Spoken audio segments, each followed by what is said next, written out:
The room was colder than I remembered, though the grand chandelier cast a golden glow that tried, and failed, to soften the chill. Family portraits lined the walls, their painted eyes seeming to judge every step I took toward the mahogany table where the lawyer sat, leather, bound will in hand. My sister, always poised, sat with a smug smile that did little to disguise her excitement. I forced a smile of my own, but inside, a storm was gathering. "You may all be seated," the lawyer began, his voice formal, betraying no emotion. My mother's health had been fragile for years, but I had never imagined that this moment, the moment she had chosen to leave her legacy, would feel like a knife twisting in my chest. The reading started predictably, small gifts to distant relatives, charitable donations, even the family dog's favorite blanket were accounted for. And then it happened. My sister's name was called and my stomach dropped. "My daughter, Emily, shall receive $15 million, the lawyer announced. 15 million. My sister's eyes sparkled, and she let out a small, victorious sigh. The air around her seemed to hum with triumph. I felt my fingers clench so tightly that my nails dug into my palms. $15 million, our mother had given her the world, and left me with nothing. I forced a polite nod, swallowing the bitter taste of betrayal.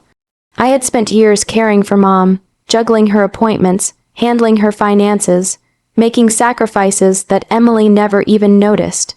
And yet here she was, grinning like she had won some game I didn't even know we were playing. "Are you surprised?" Emily whispered, leaning slightly toward me, her voice dripping with false sweetness. "I guess Mom always had her favorites." I said nothing, because words would only betray my fury. Instead, I smiled.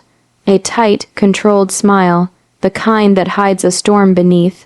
The lawyer hesitated, a subtle frown creasing his forehead. Something in his expression made my pulse quicken. He adjusted his glasses and flipped to the last page of the will. "There is, however," he said slowly, "a clause that must be read aloud in its entirety.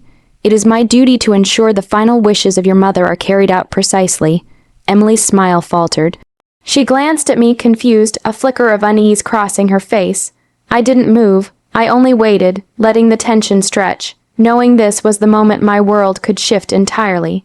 As the lawyer's voice echoed in the grand room, I realized the will was not what it seemed.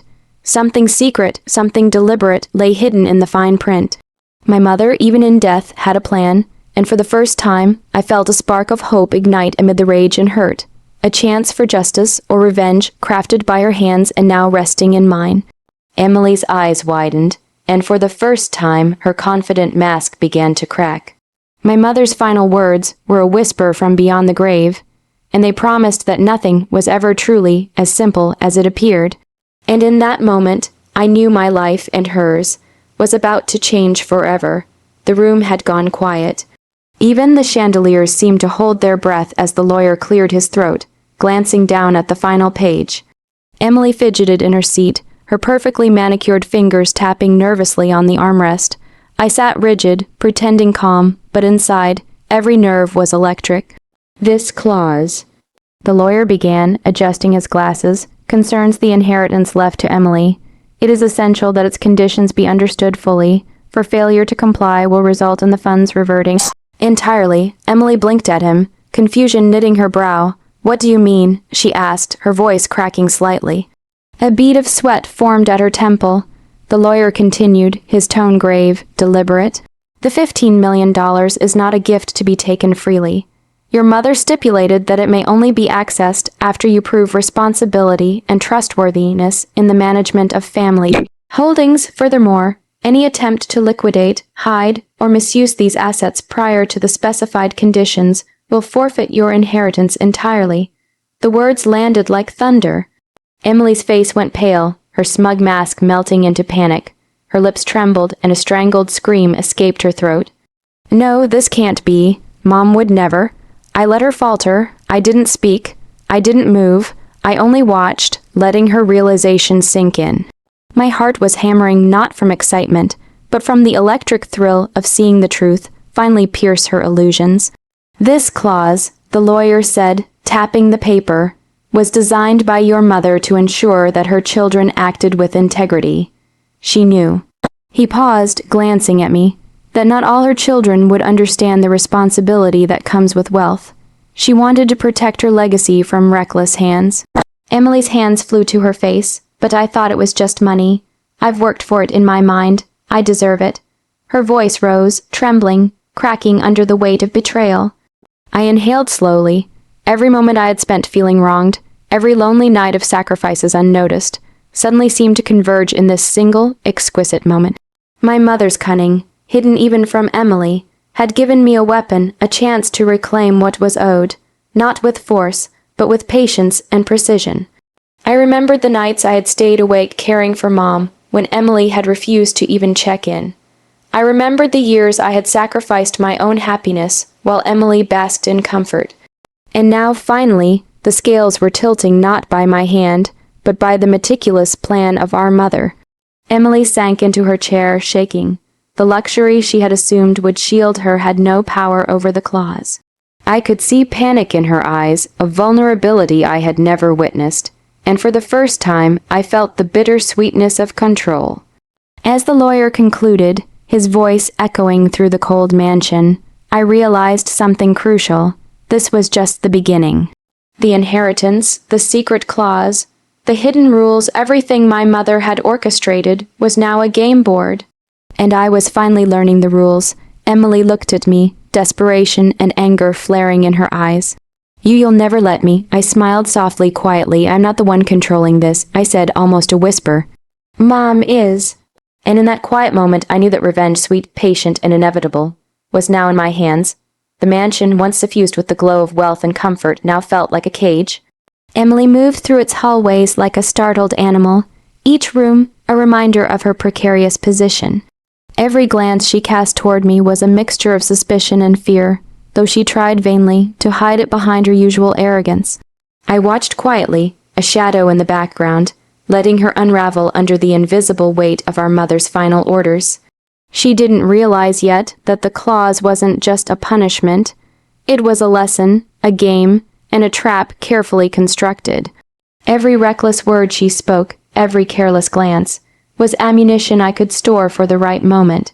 It started subtly. I would accidentally misplace financial documents she needed for her investments.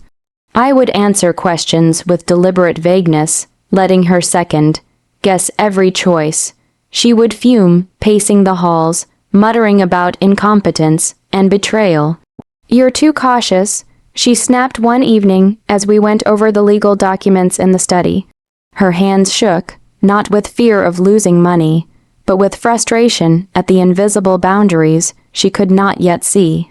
Mom always trusted me more than you. She left this to me. I smiled softly, letting the words fall like poison. Mom also trusted you to be responsible. I said calm, deliberate. Maybe she knew we'd need to teach you something before you could truly understand what it means. Her eyes narrowed, suspicion flickering. She was beginning to see that this was more than a legal obligation. This was a test, and tests, I had learned, were my mother's favorite way of teaching hard truths. Over the following weeks, I orchestrated small, precise reminders of the clause's power. A letter I forgot to deliver would appear mysteriously in her pile, a reminder of deadlines.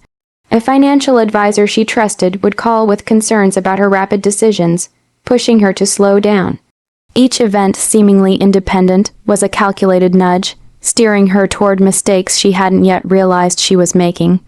And yet, revenge wasn't my only motivation.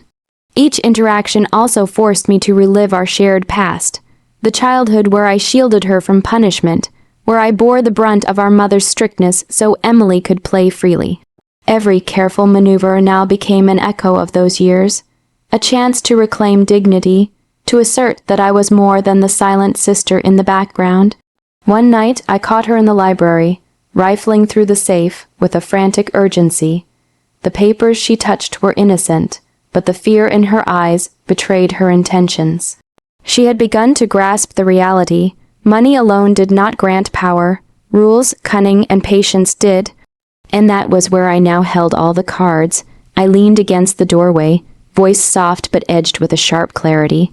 Mom always knew what she was doing, I said, and she wanted to make sure whoever inherited her legacy could handle it, Looks like you're learning the hard way.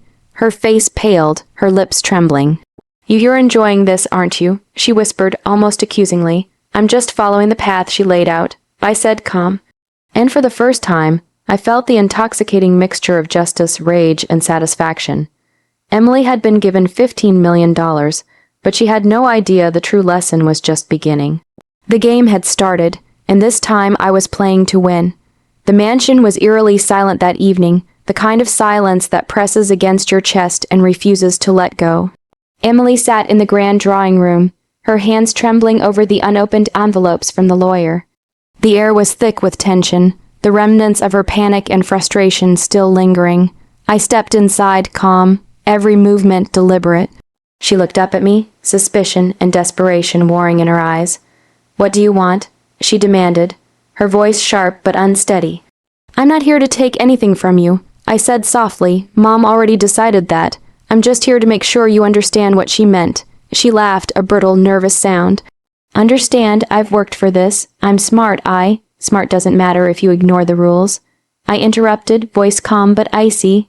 Mom trusted you with $15 million, yes, but only if you could handle it responsibly. Every reckless move, every selfish decision puts that trust, and that money, at risk. Emily's face twisted in frustration. But I can manage it, I deserve it, you're just, am I asked, cutting her off. Or are you just panicking because you finally see the truth? Her hands shook as she picked up the first envelope. She hesitated, then tore it open. Inside was a letter from the lawyer detailing every instance where she had already failed to meet the conditions: mismanaged investments, secretive attempts to transfer funds, reckless spending plans. The numbers were precise, damning. Every violation triggered the clause that would strip her of the inheritance entirely. Her scream echoed through the mansion, a sound of pure disbelief and anger. No, this isn't fair. Mom loved me. She wouldn't. She loved us both, I said gently, stepping closer. She loved you enough to teach you a lesson. The inheritance wasn't just money. It was responsibility, trust, understanding. You only saw the cash. That's why you're failing. Tears ran down her face as she realized the truth. The $15 million was never a free gift. Every careless action had consequences, and the careful planning of our mother ensured that only someone capable, someone who truly understood what it meant to bear that weight, could claim it. I knelt beside her, voice soft, almost tender. Mom wanted me to guide you, not to take what was yours. But she also knew I couldn't shield you forever. You had to learn, and now you're learning. Emily buried her face in her hands, sobbing. The arrogance, the entitlement, the false confidence, all stripped away by a combination of our mother's foresight and my quiet patience. I stood, feeling the bittersweet weight of victory settle over me. Revenge had been a tempting notion, yes, but it was more than that. This was justice, carefully orchestrated from beyond the grave. Mom had left us both a legacy, but only one of us was ready to honor it. As I walked away from the shattered remnants of Emily's illusions, I realized the mansion would never feel the same. The air was lighter, the silence no longer oppressive, but charged with the satisfaction of balance restored. Emily would recover someday, I knew, but she would never forget the lesson, the quiet power of patience and integrity. And as I closed the door behind me, I whispered into the empty hall, Mom, I understand now, and I'll make sure your legacy is honored exactly as you intended. The mansion seemed to sigh, the portraits of our ancestors watching as the final chapter of betrayal, revenge, and love came to its quiet, inevitable close.